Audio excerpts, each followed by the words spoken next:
What? Oh, okay. Hold on a minute. I feel a tinfoil hat moment coming on. Ah, much better. I'm trying to improve on my tinfoil hat. I'm trying to make it kind of like a little cowboy hat there. There we go. I need to protect myself when I'm wearing my hat. Get that down there. That over there. Oh yeah, much better. Ooh. Okay, so here's the thing. This article is so weird because it makes me believe that people, one, don't even know what natural gas and propane is even made of. And it also tells me that there is some agenda that people want us to just be all electric. And here's another thing. You know what's interesting is that we've been looking at some new home constructions, just looking around, some options or whatever for our next home. Obviously, we're not going to a new construction because they all HOAs, none of them accept chickens. And, since we have chickens, we're not getting rid of our chickens. So anyway, my point is, in a lot of this new construction, it's all electric. And I asked them, and then I asked them if I can get a propane tank and just put it somewhere. And they're like, oh, the HOA is not going to allow that. And I'm like, okay, not doing it. I want propane. I want natural gas. Either one, I don't care. Whether we get a tank for propane or we're hooked up to natural gas, I don't care. The fact is, natural gas and propane are really, they're just more efficient, especially because of the fact of how strained our electrical system is already.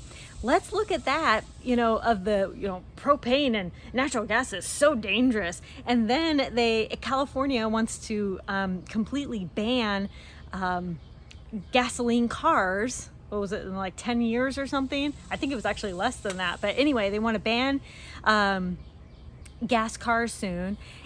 And they're shutting down nuclear plants. They're wanting to get rid of all coal production. They're wanting to get rid of the actual systems that actually keep our electrical grid going. And nuclear is actually pretty safe. I do have an article on my website that's what happens in case, these nuclear reactors, go haywire. They do have fail safes, but, it's kind of like, what if, the zombie apocalypse came? I just want to be prepared for everything.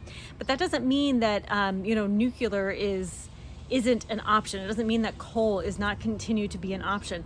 And with the fact that they literally are saying that there is going to be rolling blackouts because the grid cannot keep up with the demand. They cannot supply the amount of demand. And there already have been blackouts.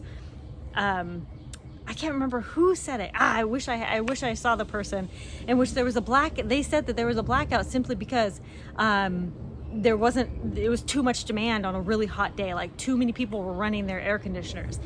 So they want to completely get rid of gasoline, propane, natural gas. They want to get rid of all this stuff just so they can go to more electrical grid, but we can't even support just our air conditioners on electrical grid. But you want all electrical cars, you want all electrical cooking, you want all electrical everything.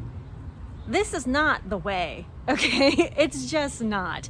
And we are nowhere near being ready to support the amount of electrical demand that they want to continue to increase onto the system, onto the grid, right? We're nowhere near wind and solar. Our wind and solar, nowhere near ready to completely handle everybody, okay? Call me crazy all you want. And then, articles like this of saying, oh, well, this is dangerous. No. Don't misunderstand me. Of course, natural gas, like a lot of things, even like a wood burning stove, does have its risks because of what it's made up of.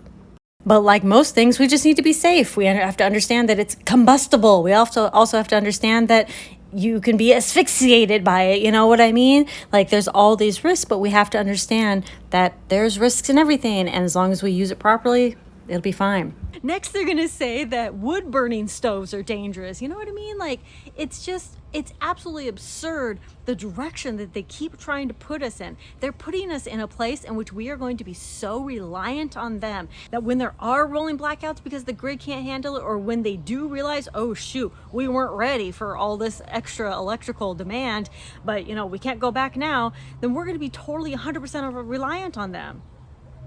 No. I am on an electrical stove right now and I hate it. I absolutely hate it.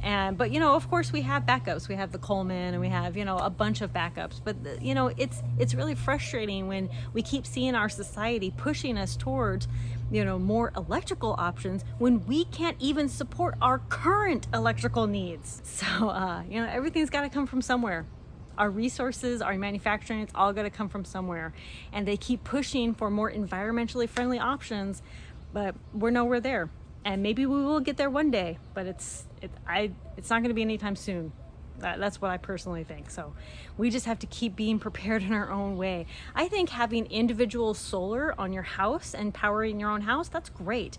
I think if everybody had their own solar panels, I think most areas can handle solar powers. Even I have a friend up north in northern Idaho, and she has solar and she's completely off grid and they make it work, but they're not huge consumers of electricity either. Like up north, you're going to be using more like wood stoves and things like that. You're not going to be using as much AC. Here in the south, we might be using more AC, so maybe we're going to have more solar, wind, and then, maybe some generators and things like that we will be relying on. But I think if every single house had solar panels on the roof and alternative cooking methods, and like a wood stove or a fireplace or something kind of like that, and then they had gardens in their own backyard, don't you think we'd all be so much better off?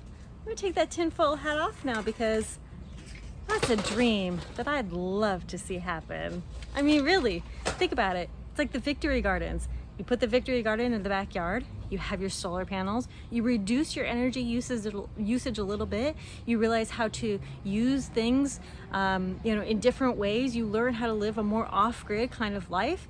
And we did it for 2 years and we learned so many things that we continue to take with us now. If the AC is gone, would it be a little tough? I'm sitting here, in shade in 95-degree weather.